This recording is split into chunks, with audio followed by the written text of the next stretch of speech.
I am so excited to invite our first speaker up. He's an amazing global powerhouse who advises the world's biggest decision makers and opinion makers. He is the co-founder of the prestigious monthly Barometer, a frequent speaker at Davos. He founded and headed up the Global Risk Network at the World Economic Forum, and we are so fortunate to have him here. Thierry Malleret is here to give a big picture on the world of wellness and how it is leading a global economy. Please put your hands together for a warm welcome to Thierry Malleret.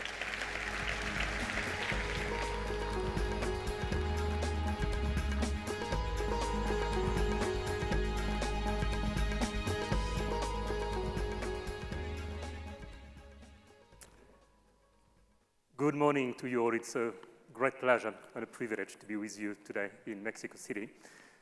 Over the next 19 minutes, I'm going to argue that the world has no other choice than to make wellness mandatory. So let me explain to you why it's going to be the case. When we think about the world, it is composed by big macro categories. It's economics, it's geopolitics, it's society, the environment, tech as well, but I will mention that later.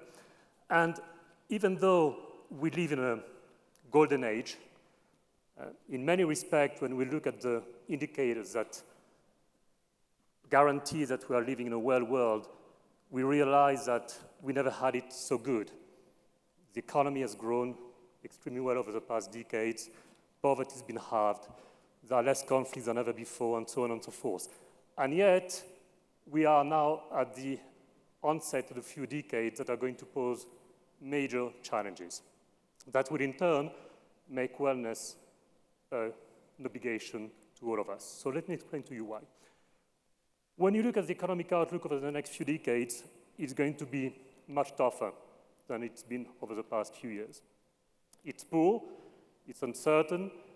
Global growth, if everything goes well, will be around 2.53% over the next few years, which is well below the 4.55% that we had prior to the great crisis that started in 2007. And there is going to be a major divide between emerging markets and high-income countries.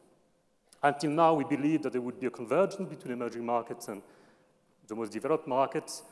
I doubt it's going to be the case. And in fact, growth is going to decelerate even further in most emerging markets. Mexico might be an exception, though. So the economic outlook, quite poor over the next few years. Geopolitical outlook, conflicted and divisive. Why? For one very simple reason. The center of gravity of the world is moving from the west to the east. And until now, the world, until a few years ago, the world was unipolar, and it's moving to multipolarity. And throughout history, every time a rising power, such as China today, has been threatened, the position of the dominant power, the US today, this is a recipe for mess and conflict and uncertainty. So the only thing that I can forecast with a high degree of certainty is that over the next few years, the intensity and severity of geopolitical crisis will increase throughout the world. Societal outlook, it's a bit messy as well. The world is globalizing from an economic and a financial perspective, but from a societal point of view, it's doing the opposite. It's going into the opposite direction. It's fragmenting, people are retrenching, it's getting more divisive, and we've already talked this morning about rising inequalities. Rising inequalities is going to be one of the major issues of the years to come, and it relates very closely to wellness because people at the lower bracket income live in a very unwell world. People, by contrast, at the high end in terms of income bracket, live in a well world. Environmental outlook, many reasons to worry, to be concerned. We heard from Louise this morning. Climate change, global warming, it's all over the place, acidification of the oceans, and so on and so forth. Many problems coming in the coming decades. And again, there is a very close link with wellness because the main reason for which countries are now going to address in a meaningful manner the issue of climate change is not because they've realized suddenly that climate change is a big concern. It's because of air pollution. Air pollution is the main trigger that is prompting countries such as China to create a carbon market. Air pollution causes the deaths of 3 million people per year in China, 7 million people per year around the world. It's creating a lot of backlash from a societal point of view, and it's going to compel countries to act against climate change. Hence, our desire to engage in places where we can breathe fresh air, such as forest bathing. This is what underpins many wellness trends.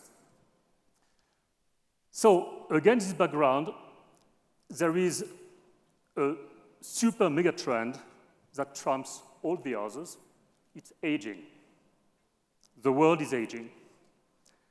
And you can see these two pictures that show you what the fertility rates were in 1970 and what they were last year.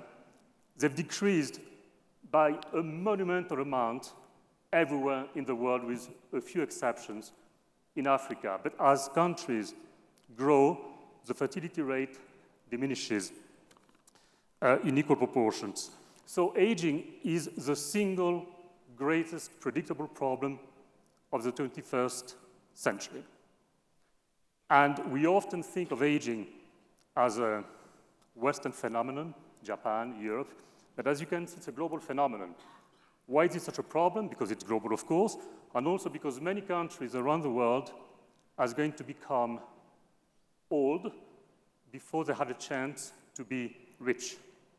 It's true for China, it's true for Iran, and many other countries around the world. Today, there are 800 million people in the world aged 60 years or plus. In a generation, in 2050, there'll be 2 billion. So it's a 350% increase, dramatic increase, with, of course, dramatic implications for the economy, because the dependency ratio is going to increase dramatically as well. Why is it related to wellness, and why is it a problem? Because of this. When you age, you tend to spend much more on health, as is illustrated by this chart, with one significant exception, which is the US. So the key issue is going to be how to live not only longer, but healthier. That's the key issue. And this is going to drive the policies that will eventually make wellness compulsory around the world.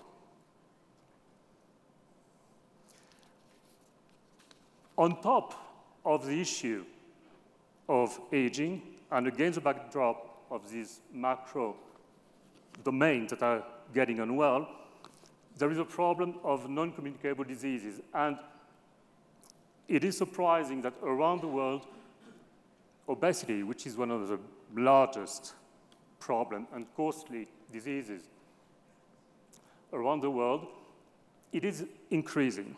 Despite all the excitement about wellness, obesity has plateaued in high-income countries, but it's still increasing in most emerging markets around the world.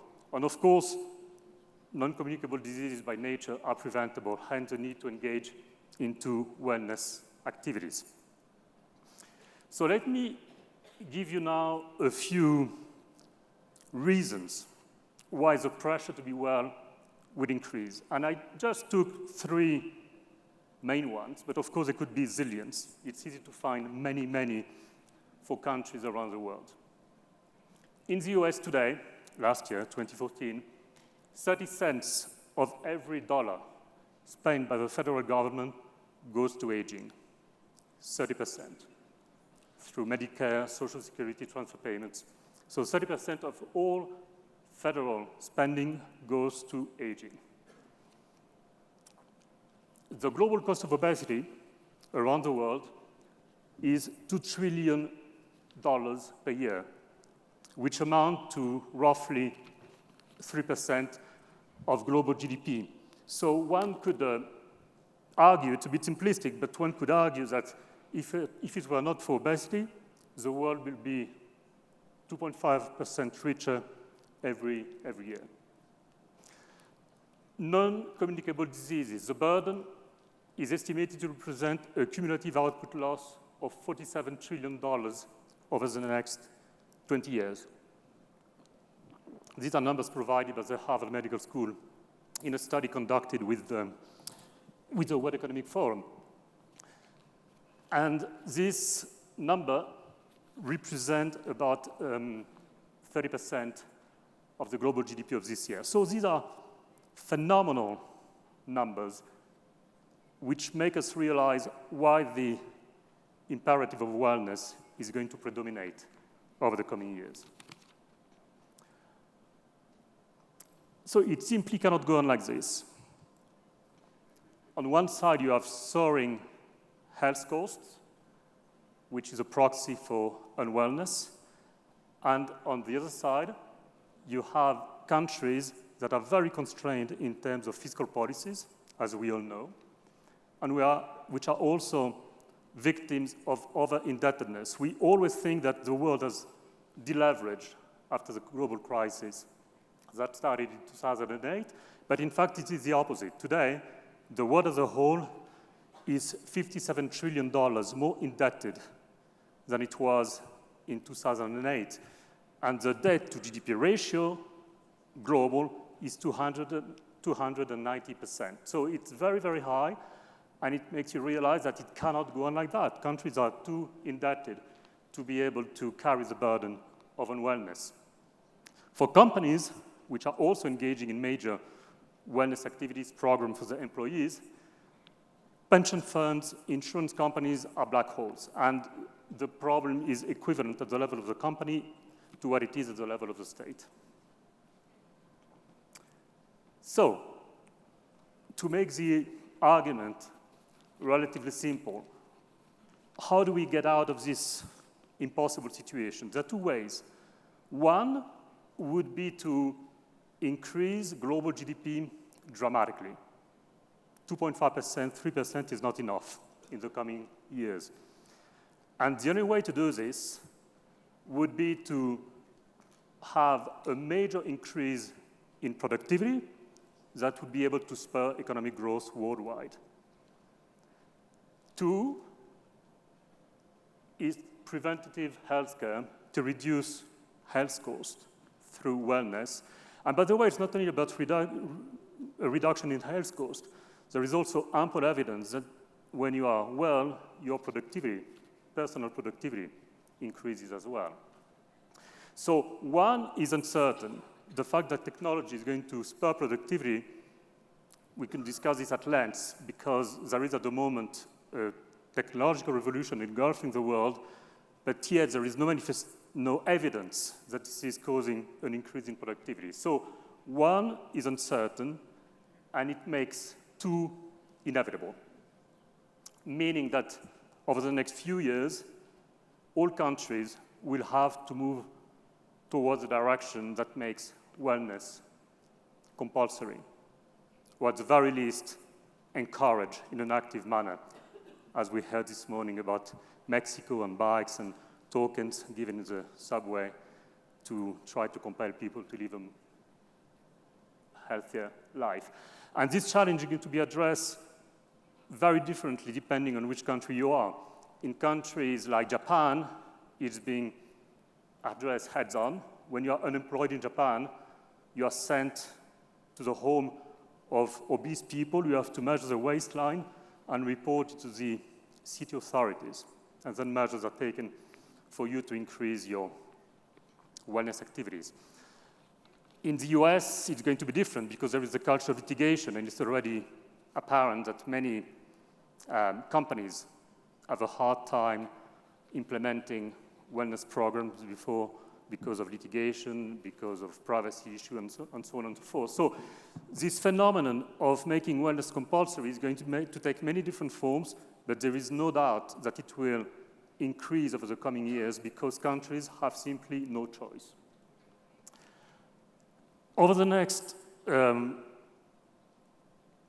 few minutes that I have to conclude, I would like to address an issue that Susie raised in a newsletter back in October, which is the coming convergence between wellness and well-being.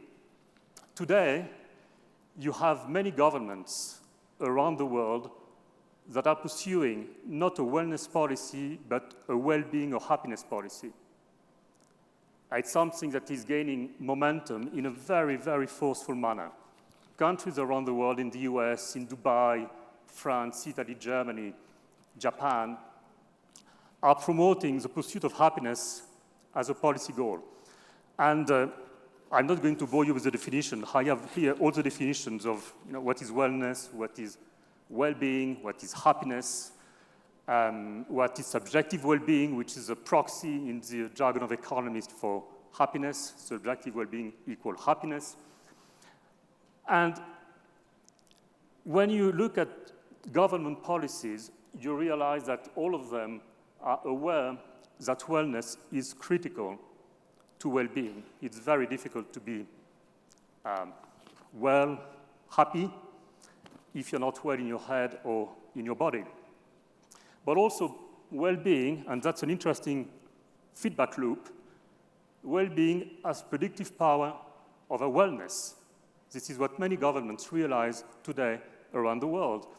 Because if you are happy, it's shown, and I'm sure that many people will argue the case today, you live longer lives, your immune system is stronger. So it's interesting to realize that there is a feedback loop that is going to drive many countries around the world to bridge the gap between wellness and happiness. And Mexico is an interesting case because Mexico is the 14th happiest country in the world. If you look at the happiness index, which is published by Harvard University every 2 years. And yet, Mexico is one of the most unwell countries in the world, as shown in the chart of obesity. It's the second largest obese country in the world. So how do you move from wellness to happiness and back and reduce this divergence between happiness and wellness? There is a lot of stuff happening in economic research regarding the relationship between choices, which make us unhappy. When there is too much choice, we tend to be unhappy, as Louis said. Money, wellness, and happiness. And today, there is an interesting distinction being made between hedonistic well-being, which is the well-being that has to do with instant gratification, essentially money, your source of income. And more countries realize that GDP per capita is not a good proxy for wellness or happiness. There is more than that. And that the difference between hedonistic well-being and eudaimonic well-being, eudaimonia from the Greek purpose. And today, more and more research in economics, neuroscience, shows that eudaimonic well-being, which has to do with social relationship, with a sense of purpose, with meaning in our lives, is superseding hedonistic well-being. So this is all very supportive for wellness because it suggests that we are more interested to buy experience than material goods. And of course, this is what wellness is all about. We don't, when we engage into wellness activities, we don't buy a tangible good. It's an experience. So it's a strong trend that is going to dominate, I think, policies, government policies for years to come. And all this, I believe, is extremely bullish for wellness. Thank you so much.